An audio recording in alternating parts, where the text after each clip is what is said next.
नमस्कार साथियों, कैसे हैं आप लोग। आशा और उम्मीद करता हूँ स्वस्थ होंगे, मस्त होंगे, जहाँ भी होंगे जम करके अपनी पढ़ाई कर रहे होंगे। दोस्तों, आज के इस वीडियो में हम आप लोगों को रचना और रचनाकार का नाम याद कराएंगे। आपको याद करने की ज़रूरत नहीं है, मैं खुद याद कराऊंगा। ऐसा मैं आप लोगों को ट्रिक बताऊंगा, ऐसा मैं आप लोगों को कोडिंग करके दूंगा कि इसी वक्त आपको सब कुछ याद हो जाएगा। और हाँ, याद रहे कि व्याख्या के साथ मैं आगे भी बढ़ूँगा, तो व्याख्या भी बताएँगे, वहाँ से भी आपकी समझ बढ़ेगी। तो वीडियो बहुत इम्पोर्टेंट है, स्किप मत करिएगा, ज़रूर देखिएगा। अगर आपके काम का वीडियो नहीं है तो भरसक छोड़ सकते हैं, कोई दिक्कत नहीं है। चलिए देखते हैं अपना पहला क्वेश्चन। ये अपना पहला क्वेश्चन है और इस पहले क्वेश्चन में कहा है कुरकुर स्वाहा उपन्यास के रचनाकार कौन हैं। तो देखिए यहाँ पर कुरकुर स्वाहा जो उपन्यास है, इसके रचनाकार कौन है, इन्हीं चारों में से कोई है। तो मैं आपको ये बता दूं, कुरकुर स्वाहा स्वाहा कौन करता है। मैं आप लोगों को ट्रिक के माध्यम से इसे याद कराने जा रहा हूं, ध्यान देना। स्वाहा कौन करता है भाई, जो जोश में, बहुत जोश में चीज़ों को करता है, वही चीज़ों को बिगाड़ करके स्वाहा कर देता है। अर्थात जोशी जी स्वाहा कर देते हैं। जोशी जी जोश में आकर स्वाहा कर देते हैं। तो मनोहर श्याम जोशी इसके क्या हो जाएंगे, करेक्ट आंसर हो जाएंगे। अब देखिए दोस्तों, ये जो कुरकुर स्वाहा है, यह एक व्यंग परक उपन्यास है। यह एक व्यंग परक उपन्यास है, याद रखना। कुरकुर स्वाहा एक व्यंग परक उपन्यास है और इसमें बम्बई के पतनशील समाज का चित्रण किया गया है। इसमें बम्बई के पतनशील समाज का चित्रण किया गया है। तो ये भी याद रखना है, ये भी एग्जाम में पूछा जाता है ना। आपसे पूछ ले व्यंग परक उपन्यास, तो कुरकुर स्वाहा है। कौन से उपन्यास में बम्बई के पतनशील समाज का चित्रण किया गया है, तो कुरकुर स्वाहा है। कुरकुर स्वाहा को लिखने वाला कौन है, तो मैंने इसके लिए ट्रिक बता दिया है ना, कि स्वाहा वही करेगा जो जोश में काम करेगा। तो जोशी जी हो जाएंगे इसके करेक्ट आंसर। अब बढ़ते हैं दोस्तों अपने अगले क्वेश्चन पर, है ना। ये देखिए अपना अगला क्वेश्चन है और इसमें कहा है नीला चांद उपन्यास के रचनाकार कौन है। भाई साहब, आपका ऑप्शन दिया गया है विवेकी राय, रामदरस मिश्र, मोहन राकेश, शिव प्रसाद सिंह। तो आपको अगर मालूम है तो आप अपना आंसर टिक आउट कर सकते हैं। अगर नहीं आप मालूम है तो मैं आप लोगों को ट्रिक बता रहा हूँ, उस ट्रिक के आधार पर आपको इसी वक्त अभी याद हो जाएगा। देखिए यहाँ पर कहा है नीला चांद, तो मैं यहाँ पर नीला को देख रहा हूँ और चांद को देख रहा हूँ। ये दोनों बातें किसके साथ घटित हुई हैं। तो देखिए नीलकंठ कहा जाता है शिव जी को, क्योंकि उन्होंने विष पान किया था, तो जिसकी वजह से उनका कंठ नीला हो गया था। तो नीला का संबंध किससे है, नीला का संबंध शिव जी से है। और चंद्रमा जी भी उनके जटा में रहती हैं, आप जानते हो। तो इसका भी संबंध शिव जी से है, अर्थात शिव प्रसाद सिंह इसका क्या हो जाएगा, करेक्ट आंसर हो जाएगा। तो शिव प्रसाद सिंह। अब देखिए नीला चांद के बारे में थोड़ी सी और बातें जान लेते हैं। ये जो नीला चांद उपन्यास है ना, ये एक ऐतिहासिक उपन्यास है। ये कैसा उपन्यास है, ऐतिहासिक उपन्यास है। और इस ऐतिहासिक उपन्यास में काशी का वर्णन किया गया है, काशी का वर्णन किया गया है। और एक बात, सबसे महत्वपूर्ण बात यह है कि नीला चांद जो रचना है, इस रचना पर शिव प्रसाद सिंह को साहित्य अकादमी पुरस्कार मिल चुका है। तो ये बात भी नोट करने लायक है और एग्जाम में बहुत ज़्यादा पूछा जाता है। आप अगर आप क्वेश्चन पेपर सॉल्व करते होंगे तो आपको ये जानकारी होगी, है ना। साहित्य अकादमी पुरस्कार से पुरस्कृत ये रचना है, इसलिए कितनी इम्पोर्टेंट है और इसकी वजह से शिव प्रसाद सिंह कितने इम्पोर्टेंट है, ये आप अनुमान लगा सकते हो। बढ़ते हैं अब अपने अगले क्वेश्चन पर। ये देखिए अपना अगला क्वेश्चन है, कह रहा सिंदूर की होली नाटक के लेखक कौन है। भैया जो सिंदूर की होली है, इस नाटक सिंदूर की होली नाटक के लेखक कौन है। तो पहली बात तो ये जान लीजिए कि सिंदूर की होली जो ये रचना है, ये किस विधा की है, नाटक विधा की रचना है। और सिंदूर की होली कौन खेलता है, पति पत्नी ही खेलेंगे, कौन खेलेगा। पति पत्नी सिंदूर की होली आप को मैं याद करा रहा हूँ।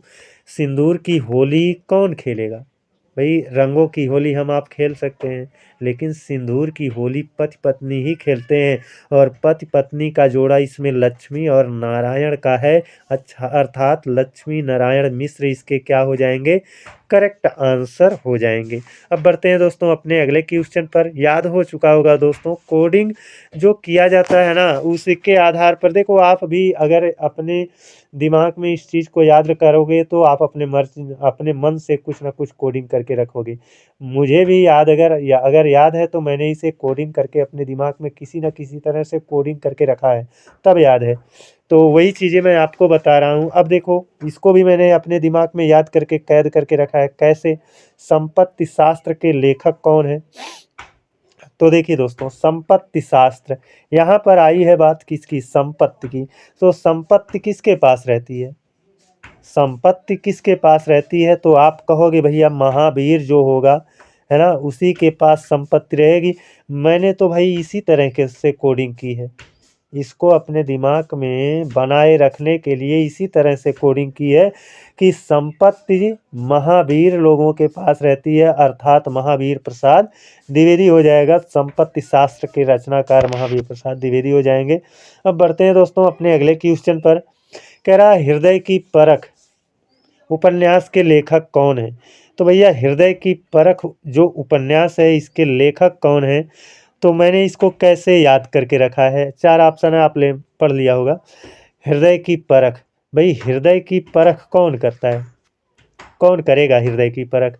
तो जाहिर सी बात है, हृदय की परख चतुर इंसान करेगा। जो भी चतुर होगा वही हृदय की परख करेगा। तो आचार्य चतुर्सेन शास्त्री इसके क्या है, करेक्ट आंसर हैं। ये आपका कोडिंग आपको याद करा देगा। और एक चीज़ और बता दूं, ये जो आचार्य चतुर्सेन शास्त्री जी हैं ना, ये प्रकृतिवादी उपन्यासकार कहे जाते हैं, इनको भी याद रखना, है ना। प्रकृतिवादी उपन्यासकार कहे जाते हैं और ये प्रेमचंद्र युगीन उपन्यासकार हैं, है ना। प्रेमचंद्र युगीन उपन्यासकार हैं। तो ये बातें भी आपको याद रखना है कि हृदय की परख आचार्य चतुर्सेन शास्त्री, चतुर्सेन शास्त्री प्रकृतिवादी उपन्यासकार हैं और प्रेमचंद्र युग के उपन्यासकार हैं। और ये जो रचना हृदय की परख आई थी, ये सन 1918 ईस्वी में आई थी। बढ़ते हैं दोस्तों अब अपने अगले क्वेश्चन पर। कह रहा है किस कवि को कवियों का कवि कहा जाता है? मैंने इसे कैसे याद करके रखा है ना। जैसे यहाँ पर कवियों का कवि है ना, वैसे हमारे गांव में एक कहावत प्रसिद्ध है, शेरों का शेर। जैसे यहाँ पर कवियों का कवि है ना, किसे कहा जाता है, वैसे हमारे गांव में एक कहावत है, शेरों का शेर है ना। तो जब ये कवियों का कवि नाम आता है तो मेरे दिमाग में तुरंत बात आती है शेरों का शेर यानी शमशेर। शेरों का शेर मतलब शमशेर बहादुर सिंह, इसका क्या हो जाएगा, करेक्ट आंसर हो जाएगा। भाई कोडिंग ही तो है जो हमको याद करके करा के रखती है। बढ़ते हैं अपने अगले क्वेश्चन पर। ये कह रहा है कौन सा उपन्यास बाल कृष्ण भट्ट का है? भैया बाल कृष्ण भट्ट का कौन सा उपन्यास है? तो मैंने इसे कैसे याद करके रखा है, देखिए ये बाल रूप है और किसका, कृष्ण का। और जब कृष्ण जी का बाल रूप था तो इन पर 100 गोपियां अपना मतलब जो गोपियां थी, है ना, ये इन पर मुग्ध थी। सैकड़ों गोपियां इन पर मुग्ध थी। तो उसी से मैंने अपने दिमाग में कोडिंग कर रखी है कि बाल कृष्ण यानी कृष्ण के बाल रूप पर सैकड़ों गोपियां, यानी सैकड़ों का मतलब मैं यहाँ 100 से इंडिकेट कर लेता हूँ और 100 अजान एक सुजान पर मैं पहुँच जाता हूँ। तो बाल कृष्ण भट्ट का कौन सा उपन्यास है, 100 अजान एक सुजान, है ना। याद रखना, कृष्ण का बाल रूप रहता है तो उस समय सैकड़ों गोपियां, है ना, जो हैं वो उन पर मोहित रहती हैं। तो इस तरह से मैंने इनको याद करके रखा है।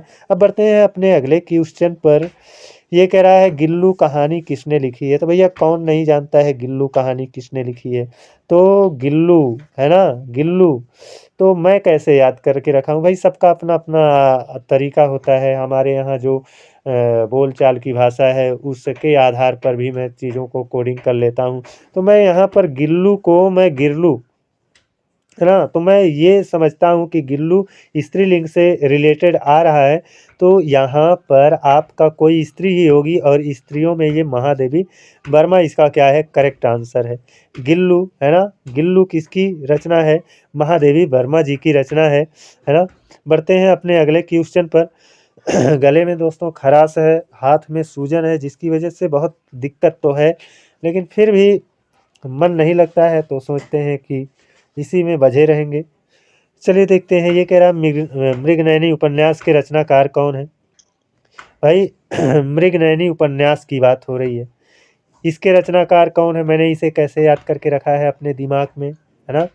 तो यहाँ पर मृग नयनी, तो मैंने इसको मृग वर्ड को पकड़ा है। मृग कहाँ रहता है? जाहिर सी बात है वन में रहता है। मृग कहाँ रहेगा? किसी के घर में या किसी तालाब में तो रहेगा नहीं। जब भी रहेगा कहाँ रहेगा? वन में रहेगा। तो इसमें देखो वृंदावन लाल वर्मा में वन आ रहा है ना। तो मृगनयनी उपन्यास के रचनाकार कौन है? लाल वर्मा है ना। बढ़ते हैं अब। अच्छा, एक रचना और आपकी इसी से मिलती जुलती है ना। आप लोग कमेंट करके ज़रूर बताइएगा। वो रचना आपकी सूफी काव्यधारा के अंतर्गत आती है ना। तो उसको आप लोग रिकॉल करिएगा, अगले वीडियो में मैं आप लोगों को बता दूंगा। ये देखिए कह रहा है मैं वक्त के हूँ सामने के रचनाकार कौन है? मैं वक्त के हूँ सामने के रचनाकार कौन है? देखिए मैंने इसे कैसे याद करके रखा है, मैंने ऐसे याद करके रखा है कि कोई इंसान है ना, कोई इंसान है, कह रहा है मैं वक्त के हूँ सामने। कोई इंसान है, वो कह रहा है मैं वक्त के हूँ सामने, तो मेरे मुंह से क्या निकलता है ना कि सामने क्यों है, गिर जा, है ना, गिर जा। मैं वक्त के हूँ सामने, तो सामने क्यों है भाई, गिर जा, है ना। तो गिरजा कुमार माथुर, इससे मैंने रिलेट कर लिया है। इसी चीज़ को मैं अपने दिमाग में, मेरे भाई दिमाग में बन गया है, कई बार रिवाइज हो गया है, दिमाग में बन गया है। जब ये आता है तो तुरंत मेरे मुंह से निकलता है गिर जा, है ना। मैं वक्त के हूँ सामने, सामने क्यों है, गिर जा, मतलब सामने क्यों खड़ा है, गिर जा, है ना। तो गिरजा कुमार माथुर इसका क्या हो जाएगा, करेक्ट आंसर हो जाएगा। तो दोस्तों ये था हमारा आज का वीडियो। इसमें बहुत सारी बातें आपको याद हुई होंगी। 10 में से कुछ नहीं तो 6-7 रचना तो याद ही हो गई होगी। आज के लिए बस इतना ही। अगले दिन आप लोगों से एक और वीडियो में मिलते हैं। तब तक के लिए जय हिंद, वंदे मातरम।